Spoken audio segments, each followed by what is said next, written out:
guess it wasn't to be. That's, in a way, I'm trying to sum up Panyaza Lesufi. Your thoughts on what he had to say today?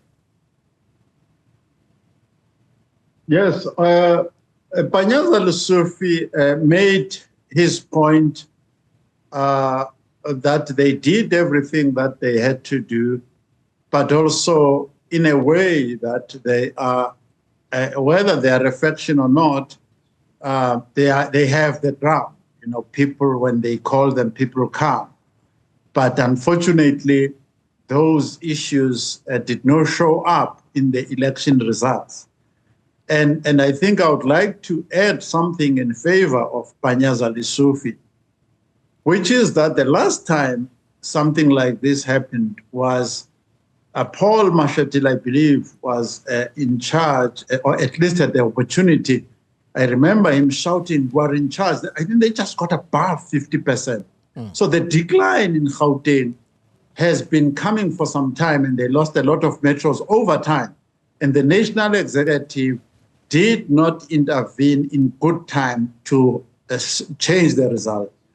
Lastly, I don't know if you can analyze the results of 2024 in Gauteng also without taking cognizance not only of the losses in the metros, but also of the impact things like MK might have had and the divisions within the ANC. Yeah.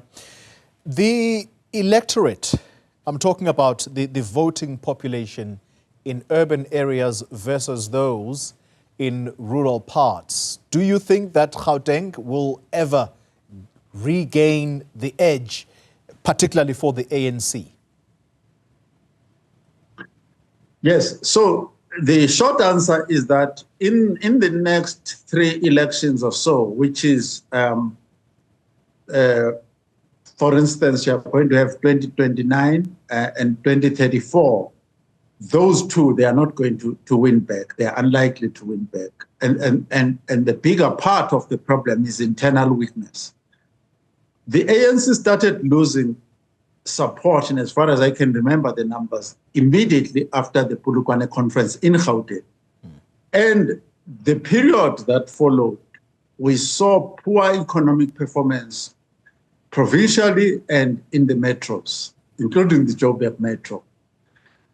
And that has been sustained until today. And Panyaza Lesufi himself has been around and he has never addressed that. There is not one specific thing that I can think of that the ANC in Gauteng did well, that they can showcase that the ANC is competent, there is something they can do well.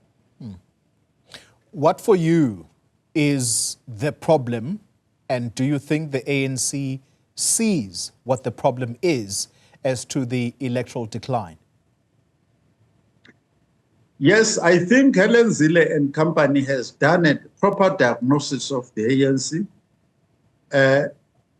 We can debate the labeling. The ANC, the biggest problem in the ANC is that the average cadre in office, whether it's as a branch member, a branch executive member, regional executive, PEC, and national executive, right up to the president of the ANC. In each one of those offices, unfortunately, they've consistently appointed the most incompetent, corrupt, unproductive people. And the DA has called that cadre deployment in very broad terms, but actually it has been the consistent introduction of incompetence, corruption, and non-performance as a culture, a key characteristic of the average cadre of the African National Congress. That is the central problem. And therefore, the ANC, not just in Gauteng, but in KZN, these structures will now be reconfigured.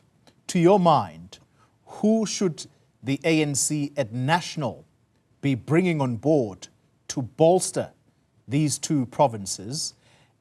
And perhaps let me allow you to answer that question. I had a meeting before the 2029 election with one of the ANC veterans. just a casual private meeting. And I asked him for the best cabinet. If they were to put on the A team, what would be on that A team? I asked him for that list. I have not received it till today. The reason is that the people who are in the ANC generally across the board, including the veterans that are there who are rescuing the ANC, generally speaking, we are talking about people, if this was a sports team, you would probably put them in the D team, not the B team, not the C team, the D team. So it doesn't matter who they send to KZN to go and rescue KZN. They've sent a team to the Free State. The Free State is a mess as we speak today. It's not successful. The Free State is not a successful province after the intervention of the national executive, because the mechanics they sent there are ordinary spanner boys. These are not master mechanics that they sent there, because they don't have master mechanics anymore in the agency. And so the South African electorate then, despite these attempts to try and show that the ANC is doing something about it, the quality of the cadre that you speak about, if there's nothing convincing, is it a foregone conclusion then that this is a downward spiral? The age of coalitions is here to stay. Yeah, the age of coalition was going to come in any event. But to answer your question more directly, the parties that will eventually be favored by the electorate in the future are the ones that show seriousness with the work that needs to be done. Clear credentials, credible credentials, academic, professional, solid experience behind them. Those are the types of people. And those things, I mean, people go to these meetings, the speeches don't edify. There's a lot of singing and dancing, it's entertainment and discussion about the next tender.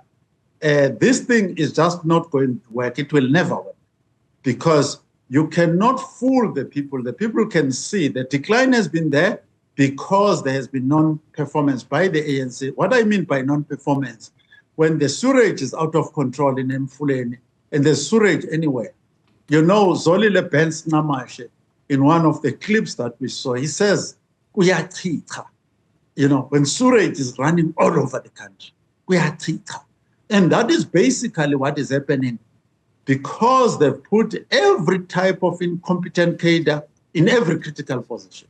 Even ESCOM, the lights are going off as we speak, because the truth is not being told. The engineering truth is not being discussed. The economics of the enterprise are not being discussed. Honestly, the supply chain is not being discussed. There is no truth. There is no competence. There's no honesty. There is no hope for the ANC, not on this basis.